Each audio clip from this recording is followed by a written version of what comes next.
So, Max, tell me something about your childhood before the war. What was it like growing up? I mean, growing up not rich.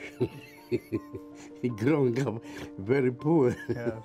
My father grew up in Poland in under very poor circumstances. Being the second oldest son, would go out on the streets and find work to do and push carts and do anything he could to raise money to feed a family of 7. My father was born in 1917 and he entered camps in 1939.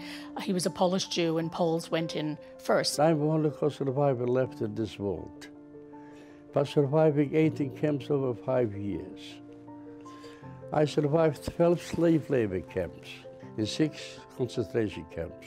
And at the very end, he was on the Auschwitz death march. So he actually saw the entire gamut of the horror of the Holocaust.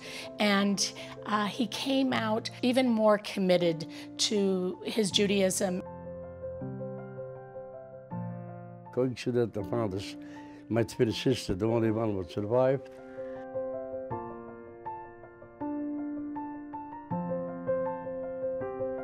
My father was liberated in 1945, and then he and my Uncle Nathan, through contacts of theirs, ended up being in charge of the rehabilitation of the western sector of Germany. And my cousin Vera and I were born in 1947. They didn't want us to be raised in German schools, so they sold the factories and we came to America in 1952. We settled in Southern California, and of course Jews could never own land, and there was so much land. California wasn't developed yet, and so they bought land that today is Orange County in the San Fernando Valley. So I was in a camp and I was liberated 1945, 8th of May in the morning. This I will never forget. I lay down on the ground and I talked to myself. I will do everything that's possible. What I can do and will do. And I think I'm doing it.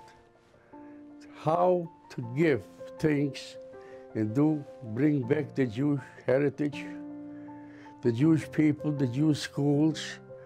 And that's the reason what that was. The first thing what I started was Tel Aviv University.